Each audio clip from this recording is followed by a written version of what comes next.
Shalom, brothers and sisters. Shalom, Yasharala.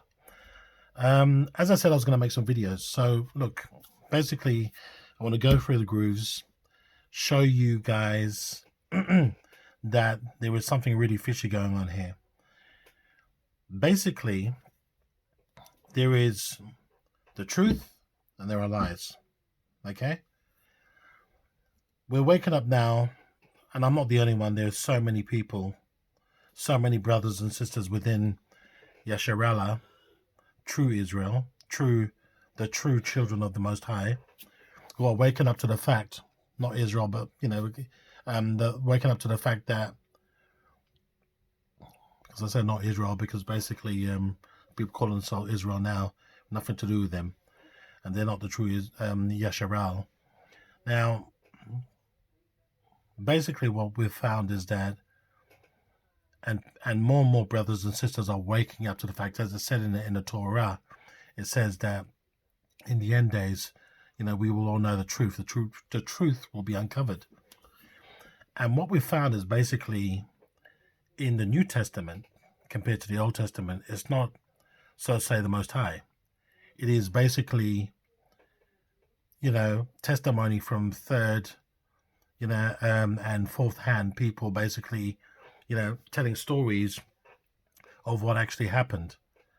And there are so many discrepancies between the Old Testament and the New Testament, and now it is really coming out. The good thing about this is that it's in print, so they can't correct their mistakes. There is a lot of references in the New Testament that it says in the New Testament that there is in the Old Testament, and it is completely wrong. It's missing. It's not there. It's not consistent.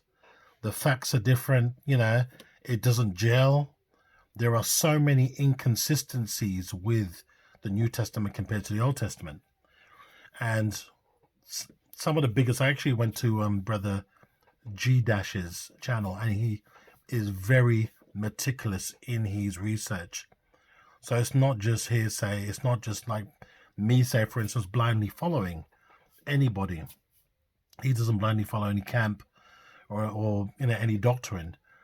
But it just goes to show that we have been lied to, and our people, like blind sheep, are being led to the slaughter. Now, the Messiah, I used to believe in. I used to believe in the Messiah story, the Jesus story. Christianity is so keen on the Jesus story, okay? My theory is this, okay? That basically the New Testament, because basically the Gentiles have had this book for so long, okay? The New Testament was written in afterwards as an addition to write the Gentiles in to the equation, but they were never meant to be part of the equation. Now, let me prove this to you. The Most High says he changes not, and I have so many references of the Most High saying he changes not. He doesn't change, okay? His people are Israel, Yasharal, Israel. There is nobody else there, all right? He makes it clear, the Most High makes it clear that the other nations have their gods, and he has his people, and they have their people. Now, he may be the Most High of the whole world, right? Because he is king over all. However, his chosen seed, who he takes under his wing, is not a bunch of deluded, Christians who basically say, oh, well, Christ is my God, because Christ is not a God. And now it looks like that we're seeing that Christ never existed. And if he did exist, okay, he's more likely to be the fallen one, Hasatan, because we all see these satanic symbols. And at the end of the day, I don't care what you guys think about that. It's up to you. If you want to be dumb unto death, that's up to you. But the thing is that the Bible is clear. The Torah is clear. There is no other God or Elohim beside him. And it's like a little murder mystery, novel where, the Messiah was written in after the fact when it comes into the New Testament. So let me just give you an example here, okay? I'm reading, you would say Jeremiah, all right? 23, and let's start with verse 1, okay? Woe to the shepherds destroying and scattering the sheep. Now remember, there's importance in words and how these words are expressed. Of my pasture, this is the Most High speaking, okay? Declares Yahweh. Therefore, thus said Yahweh, Elohim of Yisrael. So look, Elohim, of Yisrael. He is the Elohim of Israel, Yasharallah, okay? Against the shepherds who feed he's taken possession of Israel, people who have scattered my flock, driven them away, and have not tended them. Okay? It is absolutely clear if you've gone to elementary school and you have any basic understanding of English and the language and how the language is put together, the Most High is taking possession and claiming ownership of not the whole world, but these people as a special people, okay? Yesharal, okay? See, I am punishing you for the evil of your deeds, declares Yahweh. Therefore I shall gather the remaining of my flock out of all the lands where I have driven them, and shall bring them, who? Israel, Yasharal, okay? Them back to the fold, okay? Yasharal, okay? And they shall bear an increase, and I shall raise up shepherds over them. What, shepherds over the whole world? No, all right? And there is no mention, no keywords here, and there is no mention, all right, of a Jesus or a Savior other than the Most High, because he says in many scriptures that he will reach with an outstretched arm. I digress.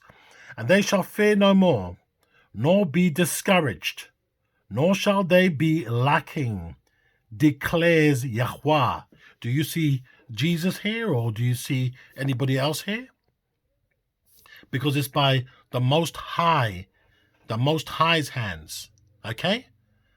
And then they're saying, oh, we're saved by the blood of Jesus. Well, where's your Jesus? Where's your Jesus? Let me carry on. 5. So 23 and 5. See, the days are coming, declares Yahweh. Not Jesus, Yahweh. When I shall raise for David a branch of righteousness. Right? Is there Jesus still mentioned here? I don't see Jesus. Okay? So, right ruling, earth. Okay, righteousness on the earth. In his days, Yahudah shall be saved. Yahudah shall be saved. Yahudah shall be saved. Is that the world? Is it including the world? Is it including Christianity? Is it including all of those people who claim in the blood of Jesus? Is it? It's not. Okay? And Yasharal, not Christians, Yasharal, not the world, dwell safely. And this is his name whereby he shall be called. Yahweh Sadenu. Yahweh Sadenu. Right? That is not Christ. That is the Most High. Okay? Therefore, see, the days are coming, declares Yahweh, when they shall say no more, as Yahweh lives, who brought up the children of Israel out of the land of Mitzrayim. But, see, and this is future tense, as Yahweh lives, who brought up and led the seed of the house of Yasharel out of the land of the north, and from all the lands where I had driven them. We are still there. And they shall dwell on their own land. Own land. Look at the key words. Okay? So that's just an example there. Hold on, because I've highlighted some areas here as well. Pardon me. Just this section here as well, which I've highlighted. And I have seen folly in the Nebim of Samarin. They prophesied by Baal and led my people, Yisrael, and he identifies who's these people clearly, astray. Okay? My people, Yisrael, astray. All right? So basically, what you see here is basically the Most High is taking ownership. You can read the rest in your own time to give you context of what it's actually talking about, okay? Because we were punished, right? But obviously, so I will get back to you in just a minute because I just want to pause this because I want to show you the important parts rather than going through and trying to find the pages on the fly. I wanted to read this part to you because I think that it's quite important, especially about falsehoods and lies, okay, especially in the end times. I'm going to 23 and 26 of Jeremiah. Till then shall it be in the heart of the Nebim of falsehood, and Nebim of the deceit of their own heart, who try to make my people forget my name.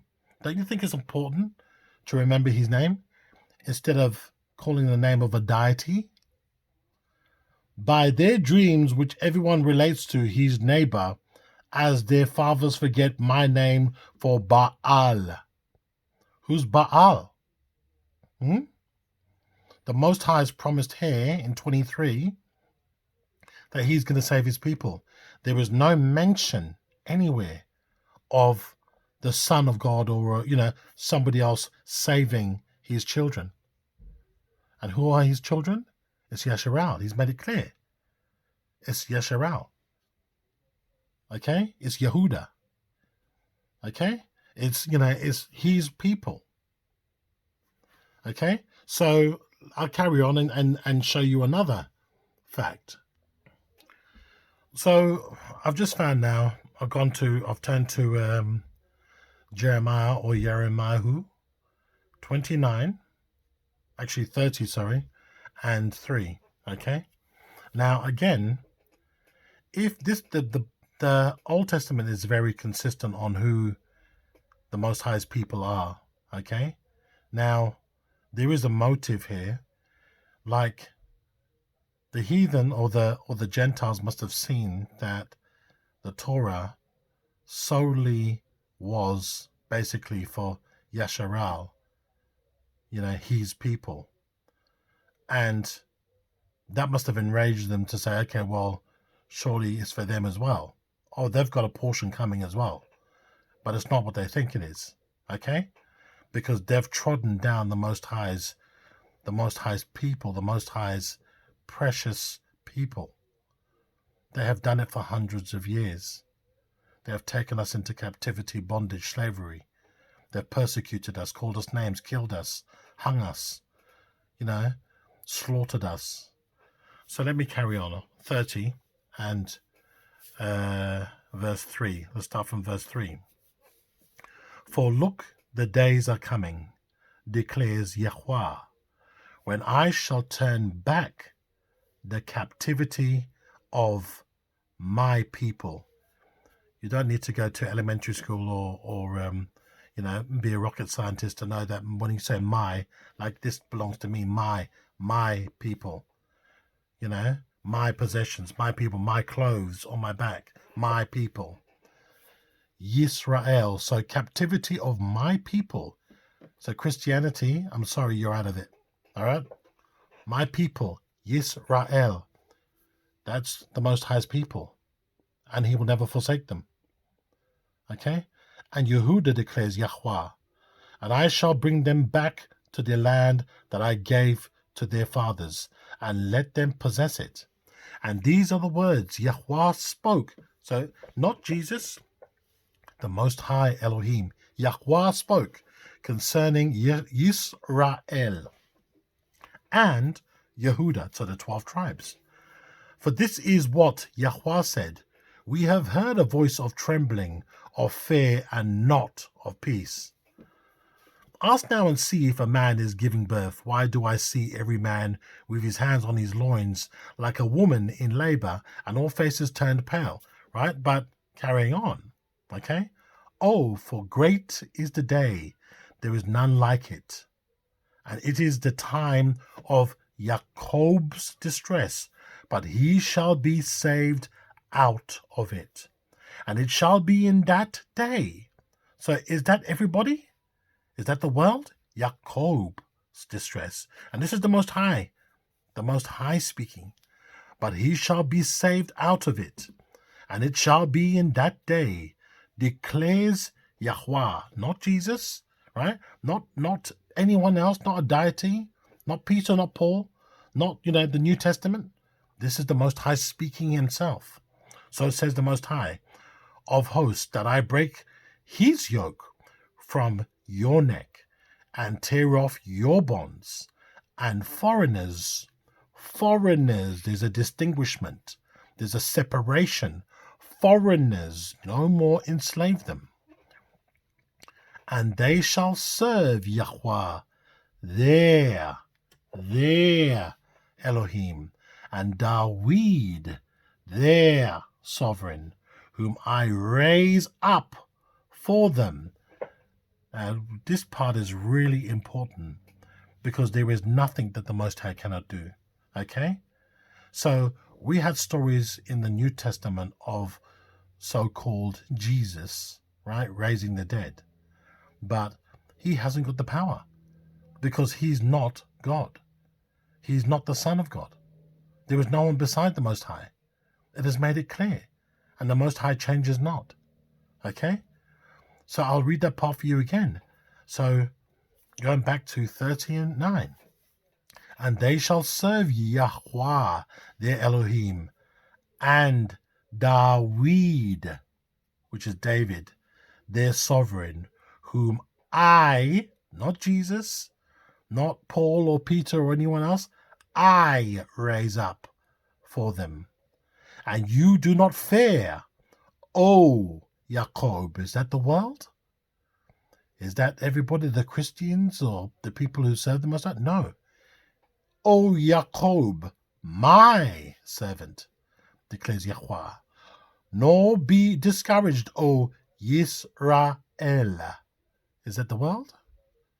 For look, I am saving you. Is that saving the whole world? Saving you from afar, and your seed from the land of their captivity. And Jacob shall return and have rest, and be at ease with no one to trouble him. For I, the Most High is talking, am with you. Not with Christianity, not with false doctrines, not with fables, okay, not with parables. He's making it absolutely clear. Declares Yahweh, so says the Most High. Okay? To save you. Who? To save Jacob and his descendants. Okay? Though I make a complete end of all Gentiles. Keyword being Gentiles, okay? So that's the other nations. He will make a complete end of all Gentiles where I have scattered you. Yet I do not make a complete end of you, but I shall reprove you in judgment. So he will judge us, just like he will judge you. But he will make sure that you get double to even triple the portion, because you deserve it, because the way you treated us. And by no means have you unpunished. So we will still be punished, but in measure. Okay? So let me carry on, okay? And just I don't want to make this video too long, okay? But just to point out another one. And then we go to 30 and verse 16. However, all those who devour you shall be devoured. So think about what you're doing right now to the Most High's people. And all your adversaries, every one of them, shall go into captivity. Captivity. Your turn. And those who exploit you shall be exploited. It's your turn. Okay? So what you do to others will be done to you. And all who prey upon you, I shall make a prey. So all those people who are nasty to us, all those people who exploit us, all those people who kill us, all those people who abuse us and call us names and do all those things, your time's coming. Your judgment's coming. For I restore health to you and heal you of your wounds, declares Yahweh, declares the Most High. So says the Most High. That's from the Most High. For they have called you an outcast, saying, this is Sion, no one is seeking her. Thus said Yahweh, see, I turn back the captivity of Jacob's tents, and have compassion on his dwelling places. And the city shall be built upon its own mound, and the palace stand on its right place. And out of them shall arise thanksgiving, and the voice of those who are laughing, and I shall increase them, and they shall not diminish. And I shall esteem them, and they shall not be small. The people, our people, will grow. And his children shall be as before, and his congregation shall be established before me. And I shall punish all who oppress them. So says the Most High. What more can I say? There is more, okay? And the next video I will show you that how the Most High changes not. So, yeah, I think it's a pretty much open and closed case, because this is the future, this is the Most High, this is what he's saying that he will do. No Jesus coming down from the clouds and saving us, no other savior, no redemption from, these other so-called saviors, because Jesus is basically a deity. You are following a deity. You are committing the biggest sins you could ever imagine. The New Testament is a fabrication. It's an addition. Shouldn't be there. You should be following Torah. You should be obeying Torah. You should be obeying to the best of your ability. It's impossible in these lands because they're so contaminated and they're so fallen. But you should be following it to the best of your ability. So says the Most High through his scriptures.